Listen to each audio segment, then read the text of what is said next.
अभी एक फैशन हो गया है, आम्बेडकर आम्बेडकर आम्बेडकर आम्बेडकर आम्बेडकर आम्बेडकर। इतना नाम अगर भगवान का लेते तो 7 जन्मों तक स्वर्ग मिल जाता। संसद के शीतकालीन सत्र के 18वें दिन अंबेडकर के नाम पर जबरदस्त राजनीतिक घमासान हुआ। लोकसभा और राज्यसभा दोनों ही सदनों में कांग्रेस और विपक्षी सांसदों ने गृह मंत्री अमित शाह के बयान को लेकर जोरदार हंगामा किया। विपक्ष ने बाबा साहेब के समर्थन में जय भीम के नारे लगाए, जिसके चलते सदन की कार्यवाही दोपहर 12 बजे तक स्थगित करनी पड़ी। गृह मंत्री अमित शाह का बयान बना विवाद का केंद्र। राज्यसभा में मंगलवार को संविधान पर चर्चा के दौरान गृह मंत्री अमित शाह ने कहा था, अगर कांग्रेस बाबा साहेब का जितना नाम लेती है उतना भगवान का नाम लेती तो उन्हें स्वर्ग में जगह मिलती। इस बयान को लेकर कांग्रेस ने इसे अंबेडकर का अपमान बताया और संसद के गेट पर प्रदर्शन किया। इस प्रदर्शन में राहुल गांधी और प्रियंका गांधी भी शामिल हुए। लोकसभा में केंद्रीय मंत्री अर्जुन राम मेघवाल ने कांग्रेस पर तीखा हमला करते हुए कहा, कांग्रेस ने हमेशा बाबा साहब का अपमान किया है, आज ये ढोंग कर रहे हैं। राज्यसभा में किरेन रिजिजू ने भी कांग्रेस पर तीखा प्रहार किया। उन्होंने कहा, बाबा साहब के जीवित रहते कांग्रेस ने उनका भरपूर अपमान किया। भारत रत्न तक देने में कांग्रेस ने देरी की। 1952 में षड्यंत्र के तहत उन्हें चुनाव में हराया गया। आज कांग्रेस उनका नाम लेकर वोट बैंक की राजनीति कर रही है, ये निंदनीय है। कल सदन में बहुत अच्छी तरह से सुना है, गृह मंत्री जी ने बहुत साफ शब्दों में बाबा साहब भीमराव अंबेडकर जी के बारे में हमारा श्रद्धा का भाव को प्रकट किया था और साथ साथ में ये बताया कि बाबा साहब अंबेडकर के जीते जी कांग्रेस पार्टी ने अंबेडकर जी का कैसा अपमान किया और बाबा साहब को जीते जी और बाबा साहब परिनिर्वाण होने के बाद भी इतने साल तक कांग्रेस पार्टी ने भारत रत्न से नहीं नवाजा गया और साथ साथ कांग्रेस पार्टी ने बाबा साहब को इंसल्ट करके 1952 में बाबा साहब को चुनाव में षड्यंत्र के तहत बाबा साहब को हराने का काम कांग्रेस पार्टी ने किया है। 1952 के बाद फिर दोबारा जब बाई इलेक्शन हुआ, उस बाई इलेक्शन में भी कांग्रेस पार्टी ने विदर्भ में बाबा साहब को फिर से हराया है। कांग्रेस पार्टी ने अगर बाबा साहब को कांग्रेस पार्टी नहीं हराते तो 52 के बाद भी बाबा साहब दोबारा चुन के इस सदन में पार्लियामेंट के मेंबर होते। बाबा साहब भीमराव जैसे आदमी को इन्होंने हरा करके देश के साथ इन्होंने खिलवाड़ किया है। आज बाबा साहब का नाम लेकर के उसके नाम को दुरुपयोग करने का काम किया है। उसी को गृह मंत्री ने बताया था कि बार बार अंबेडकर का नाम लेकर के उन्होंने छल कपट करने का काम किया है। वरना क्या कारण था सर? मैं सर एक बौद्ध हूँ, मैं बाबा साहब के बताए हुए रास्ते पर चलने वाला इंसान हूँ। इस देश में बाबा साहब ने 1951 में कानून मंत्री के पद से इस्तीफा दिया था।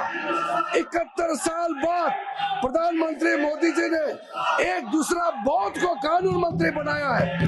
आप लोगों को याद नहीं आया? मोदी सत्य बाबा साहब भीमराव अंबेडकर के बताए हुए रास्ते पे हम लोग चलते हैं, आप लोग नहीं चलते हैं। सर ये लोग ढोंग कर रहे हैं, मैं कड़ी आपत्ति करता हूँ। बाबा साहब का नाम को वोट बैंक के लिए जो दुरुपयोग कर रहे हैं, इसको मैं निंदा करता हूँ। और आज मैं अध्यक्ष सभापति महोदय जी, मैं फिर से आपको कहना चाहता हूँ, जो 5 तीर्थ स्थल आदरणीय प्रधानमंत्री मोदी जी के नेतृत्व में बाबा साहब अंबेडकर जी के नाम में जो आज काम चल रहे हैं, उसका 2026 में मुंबई के अरेबियन सी के अरब सागर के तट पर 450 फीट का जो ऊंचाई मूर्ति बन रहा है, वो मूर्ति बनने के बाद आप लोग को पता चलेगा कि 5 तीर्थ स्थल बाबा साहब के नाम में मोदी जी ने कैसे बनाया है। शिक्षा भूमि में जाइए बाबा साहब के लंदन में, आपको पता चलेगा। कांग्रेस सांसद इमरान मसूद ने अमित शाह के बयान को आपत्तिजनक बताते हुए कहा, अंबेडकर ने देश के दबे कुचले और वंचित वर्ग को अधिकार दिलाए। उन्होंने संविधान के रूप में हमें सुरक्षा कवच दिया। मैं गृह मंत्री से आग्रह करता हूं, ऐसे बयान न दें जो बाबा साहब के अनुयायियों की भावनाओं को ठेस पहुंचाए। कल उन्होंने एक बहुत आपत्तिजनक बात कही कि बार बार इतनी बार अगर अम्बेडकर का नाम लेते हैं, अगर इतनी बार भगवान का नाम ले लिया तो 7 लोग के अंदर, तो आप जो जिसकी आस्था है, अब उसकी आस्था के ऊपर चोट मत करें। मेरा हाथ जोड़ के विनती है। अम्बेडकर जी ने देश के अंदर रहने वाले शोषितों को, वंचितों को अधिकार देने का काम किया। अम्बेडकर जी ने एक सुरक्षा कवच संविधान के रूप में देने का काम किया उन लोगों को जिन लोगों ने सदियों तक गुलामी की जंजीरों को अंदर जकड़ के रहा है। तो आप उनकी आस्था पर चोट ना करें। इस बीच एनसीपी प्रमुख शरद पवार ने संसद में प्रधानमंत्री नरेंद्र मोदी से मुलाकात की। उनके साथ महाराष्ट्र के अनार किसान भी थे, जिन्होंने पीएम मोदी को अनार भेंट किए। संसद में one nation one election bill पर चर्चा के दौरान सपा सांसद रामगोपाल यादव ने इसे जेपीसी को भेजने की मांग की। उन्होंने कहा, ये विधेयक संविधान के ढांचे को बदल सकता है, बिना जेपीसी के पास भेजे इसे पास कराना संभव नहीं है। भाजपा को लोकसभा में 2/3 बहुमत नहीं मिलेगा। जाएगी ही, जेपीसी में बिना जाए तो आ ही नहीं सकता संसद में, क्योंकि बहुत महत्वपूर्ण बिल है। संविधान के ढांचे को बदलने वाला बिल है, फेडरल सिस्टम को ख़त्म करने वाला बिल है, इसलिए वो जाएगा उसमें। लेकिन मुझे लगता नहीं कि बिल पास हो सकता, क्योंकि 2/3 बहुमत बीजेपी जुटा नहीं पाएगी लोकसभा। अंबेडकर का नाम लेकर संसद में चल रहे इस राजनीतिक घमासान ने दोनों प्रमुख दलों की रणनीतियों को उजागर कर दिया है। एक तरफ भाजपा अंबेडकर के नाम पर कांग्रेस के पुराने रुख को निशाने पर ले रही है, तो दूसरी ओर कांग्रेस बाबा साहेब के सम्मान को लेकर भाजपा पर आरोप लगा रही है। विश्लेषकों का मानना है कि आगामी चुनावों को ध्यान में रखते हुए दोनों पक्ष अंबेडकर के नाम पर अपनी अपनी राजनीति कर रहे हैं। देखना यह होगा कि जनता इस पर क्या रुख अपनाती है। Bureau report, NSE9 news, Jaipur.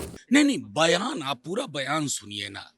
अशोभनीय, अश्लील किस्म का बयान है कि जितना तुम अंबेडकर करते हो उतना भगवान का नाम लिया होता तो स्वर्ग मिल जाता। नहीं चाहिए स्वर्ग भाई।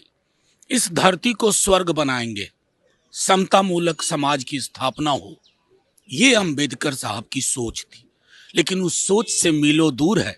तो वो जो संघ का विधान अंदर है ना, वो जुबान पे आ गया, दिल की बात जुबान पे आई। माफी तो मांगनी पड़ेगी पूरे देश से, सदन से।